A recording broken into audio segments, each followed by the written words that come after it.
Hi guys, welcome to another episode of The Aspiring Entrepreneur. I'm your host Hamza Chowdhury. It is May 23rd, 2021. It's Sunday. I hope you guys are having a wonderful weekend and recharged for the exciting week ahead. As always in the stock market, I always get personally excited to see how the market kicks off during the week, and I hope so you do as well.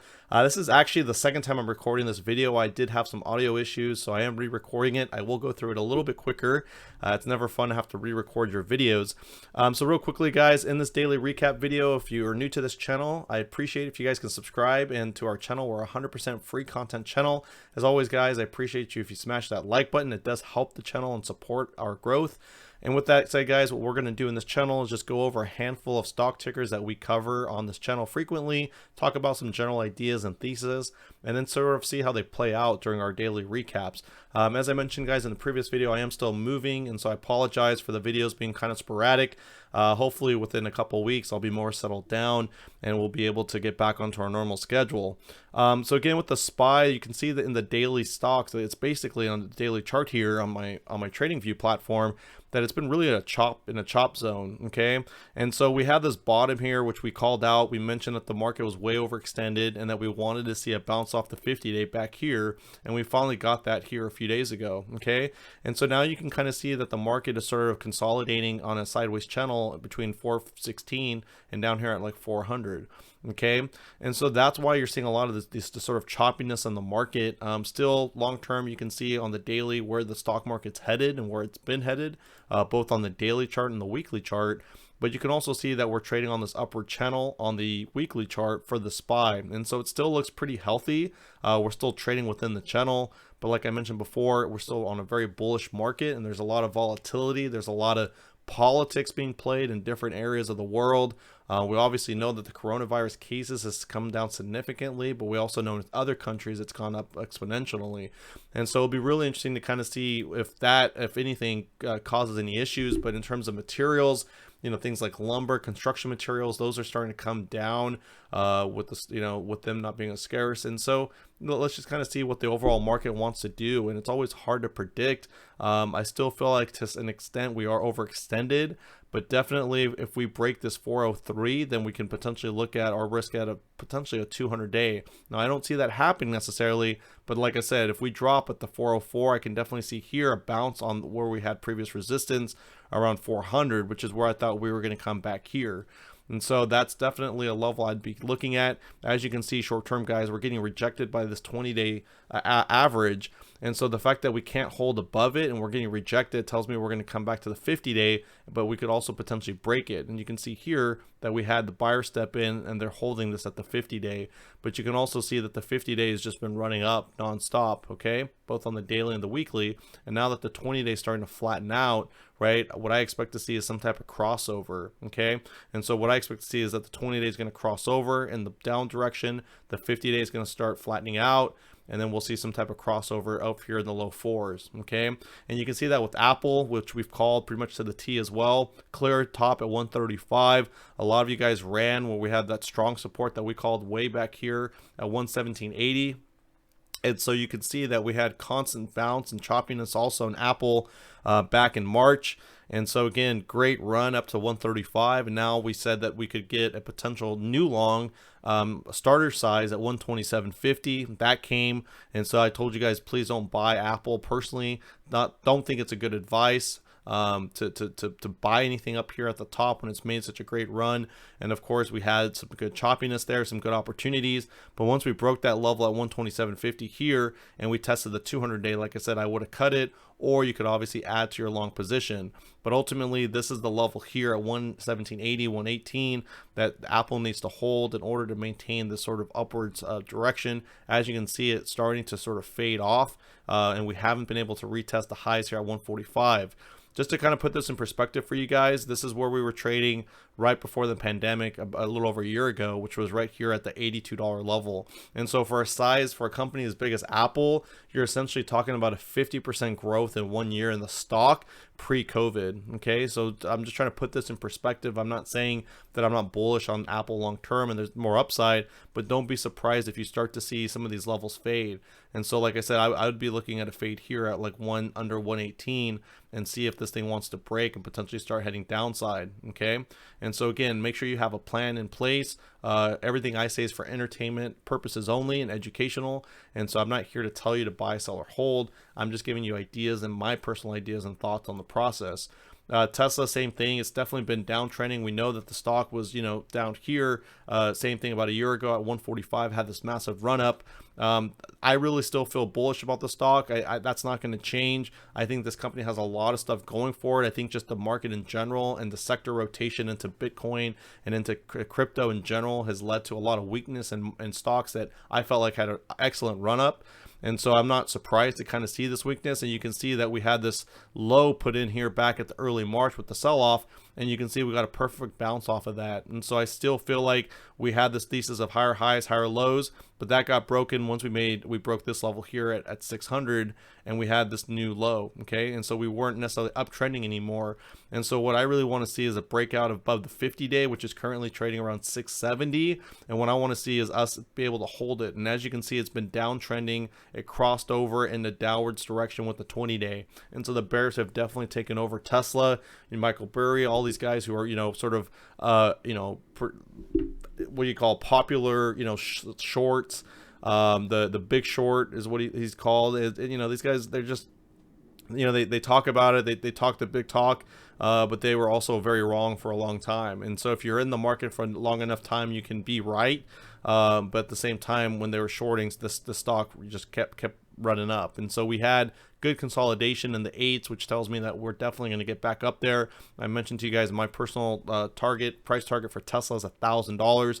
Wedbush seems to agree as well, and there's some other traders out there that also are long-term bullish on Tesla. And so I just expect this sort of sideways action, which for Tesla is like a $200 range between $550 all the way up to $780. And so it's a really choppy range, and you can do potentially in options. There's good options trading here, right? When we know a stock is trading in consolidation, you can do an iron condor on your options trading, and we could talk more about it on a separate video. Okay, but we can see that there's some clear consolidation range in Tesla. Palantir, same thing. I'm excited about this stock, guys. We're profitable. I see definitely a lot of potential. We mentioned that the founder mentioned that as well, that this is a long-term growth company. And I mentioned still 3150 is my short-term price target. What's really exciting to me is I really think we're setting up for a breakout and a reversal trend.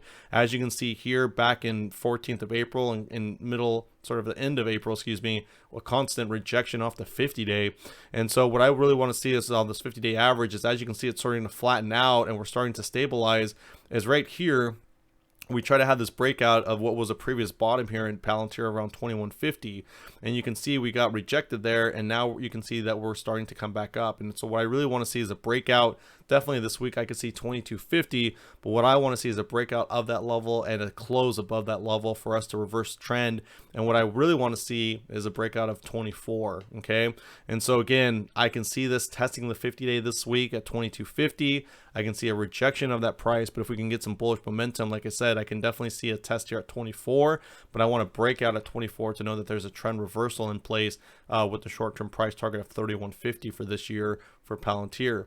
Bitcoin, again, guys, we call this to the T. Called this back on May 1st on my Instagram that there was a clear top on Bitcoin, and that the water, the water was just leaking on this thing, and there were a bunch of sheep in this trade.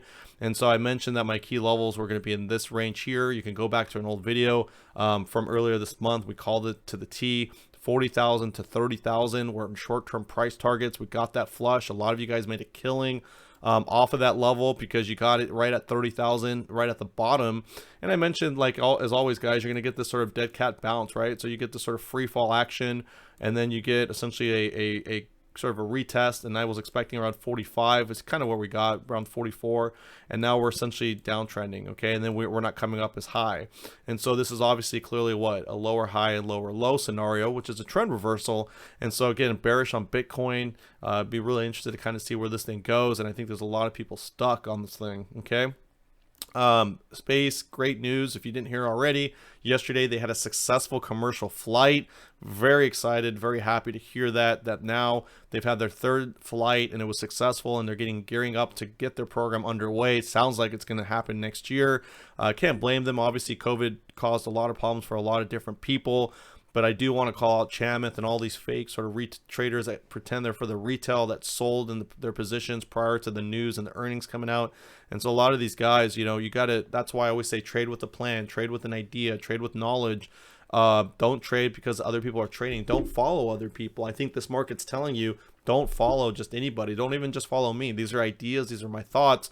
But again, I can always be wrong, okay? And I also mentioned in my post on Bitcoin, I said I could be completely wrong. But guess what, guys? That's trading. And by putting yourself out there, putting yourself on the record, right, that's all that matters. It's not talking about it after the fact. And so what I really expect is that, you know, we'll get some good news. I wouldn't be surprised if we traded to the 50-day this week around 24.50, 25 and on Space, because this is the news we've been waiting for. And so the sell-off was this fact that, are we ever going to get up? Are we ever going to, is this program ever going to come off? Well, now we've had a successful flight. Yeah, it's about to come off. And so let's see where we can get. But again, we're trading way below the 200-day. I mentioned to you guys before, I actually added to a position that I am running on a long at 26.20. So I, just as full disclaimer, I am a long holder on Space. And so same idea, guys, is that with this good news of the successful flight yesterday, I expect definitely a break to 25 tomorrow. And like I said, if we can get some bullish momentum, anything that we can break above this level here, anything above 24, excuse me, anything above 25, and we can hold, definitely we can see a trend reversal here. And there's obviously a potential gap fill here at 41.75. Okay, so look for that tomorrow. Again, short term, $25.